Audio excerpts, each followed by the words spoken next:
All right, I'm coming to you today with actual good news. I know it's crazy, but in this case, it's more for retro gaming. And yeah, yes, the Xbox 360 is retro, but something happened the other day that's just downright impressive. And so we've had a non-persistent modification for the Xbox 360 for a bit now. I think more than a year. Bad update. It also turned into like bad avatar, and the idea being you don't actually have to open up your 360 to modify it to where you can run a custom dashboard. You can rip games to it. You can play homebrew stuff, run apps. It's a really cool way to be able to at least open up the system for someone who's just flat out more beginner level and you don't want to open up the system. Like I'll go, hey, check out how easy this is. You only have to solder 5 wires, and it's like, okay, well, that was fun while it lasted. No, in this case, you need a flash drive, and like the ability, you might need to extract some files, and that's kind of it. I mean, really, it is that easy. It takes like 5 minutes to set up. But here's the cool part, because for a while it was spotty. It's like it would work, but at first it takes sometimes 20 minutes for it to fire up and go. And then it got to like, whereas, okay, it's like a 60-ish% rate, got a little better than that. Now, though, it's done. Like it's actually complete because it's, from what I can tell, near 100%, and it's like instant. And we are going to put it to the test right here, and I'll show you what we're dealing with. So if you guys enjoy the video, hit the like button, subscribe if you're new. All right, here we go. This is bad update version 1.3 from Grim Doomer, who also is, to my understanding, working on like a pure soft mod for the 360. And trust me, I'm keeping an eye out for that one because that's gonna be really cool. Depending on the steps that you have to go through, of course, to hopefully it's somewhat beginner level. Otherwise, though, this is like the next best option. But man, if we get like a full on soft mod that is persistent and like it works fine, that'd be really cool. But right now, 1.3, it is now read only because I think it's done. And so to use this, I've kind of gone over this in the past. You use like the Rock Band Blitz demo, and that then triggers an exploit that allows you to load up Aurora, which is a custom dashboard. Now, if you want to go through step by step with this, there's actually one video tutorial that I think is really, really well done. It's from Mr. Mario, and I'll have it linked down below in the description so you can go through this, but I'm not kidding.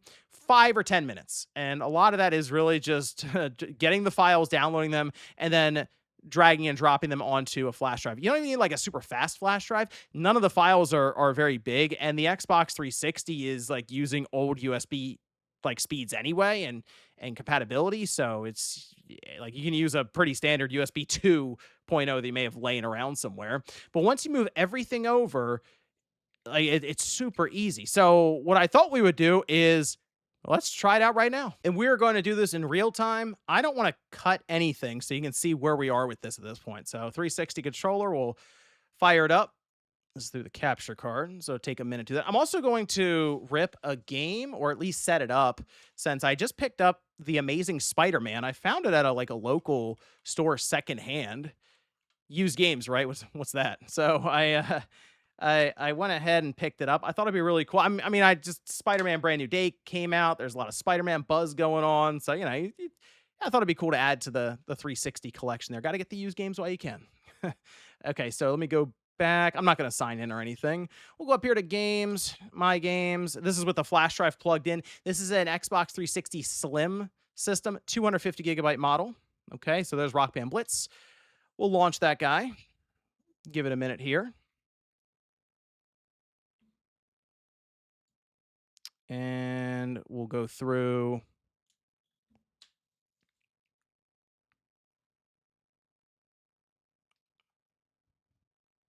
I told you I'm not cutting anything. There we go.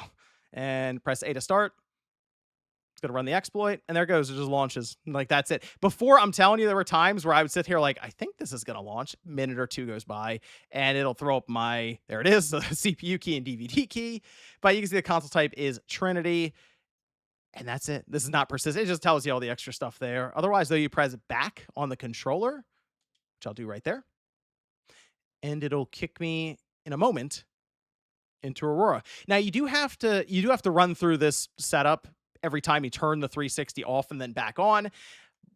But I mean, it's pretty easy to do. And I'm not kidding when I say I sat here and went through the exploit 8 times, 9 times, something like that, and it worked every time exactly as you see it here. So, I think the reason that Grim Doomer isn't saying it's 100%, it's theoretically 100%, it very well could be 999 times out of 1,000, and okay, it's not 100%, but it's like so close because you could still have like a hiccup or something as you're going through. What I have here, these are all just games that, because they're Xbox Live Arcade games, many of them have been delisted. Obviously, there's no Xbox Live Arcade any longer, but the internet doesn't forget, and man, there are all kinds of crazy. There's archives all over the internet out there. But these you can just grab, yes, and you put them on a flash drive, and that's what's really nice about the 360. It's pretty friendly with a lot of that for moving things back and forth. You can of course FTP into it, but I had to get like the GoldenEye, the one that was unreleased, and I mean I had to check that out, of course. Otherwise, though, I have games here like these. These are ones I actually rip to the system.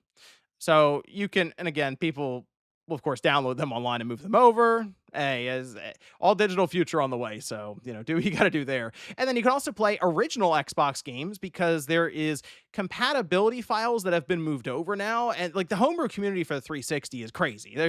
They do a lot with this system, and they've continued to build on it. So yeah, you can play a lot of original Xbox and Xbox 360 and Xbox Live Arcade games here all in one. I just popped Spider-Man in, so it'll populate here at the top as it's checking. Aurora is a very good dashboard as well because they have built in things like the homebrew store. Once this loads up, there we go. So there is the Amazing Spider-Man. What I'm going to do is I think just go through Aurora Disk to God Installer in this case. Sometimes I'd also just copy the files over and make a folder, which is pretty easy as well. There is a homebrew store here that you can go into. Let's see if it'll pull. Yep, there we go. So there's homebrew games, there's apps. So it makes it pretty easy to go in here and just be able to get stuff on the fly. So anything you would need.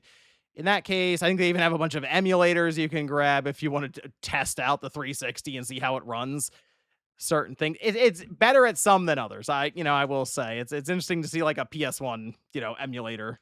Sure, on the Xbox 360. They have some homebrew games in here. There's let's see, what do we have? Anything? Pac-Man Colors. There you go. You can play Pac-Man. Quake 3. That's a good one. A lot of Super Mario War in here. Okay. Anyway, let me go back and Aurora Disk to God. I need to select my directory, which I think is here. And yep, this will create. Great.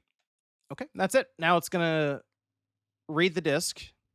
It's going to set it up as like the games on demand container and just install it to the system. Don't have to really do much else other than wait.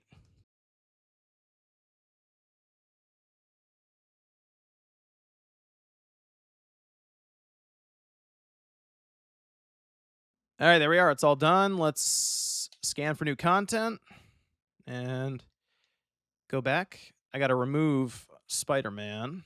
Okay, Spider-Man's not in the disk drive anymore, so no disk at the top. And we'll go ahead and launch this guy. And that's it. That's what I mean. There's a nice thing about it. When you get to Aurora, you can do all kinds of stuff, and that does include backing up or ripping the disks to your system like that.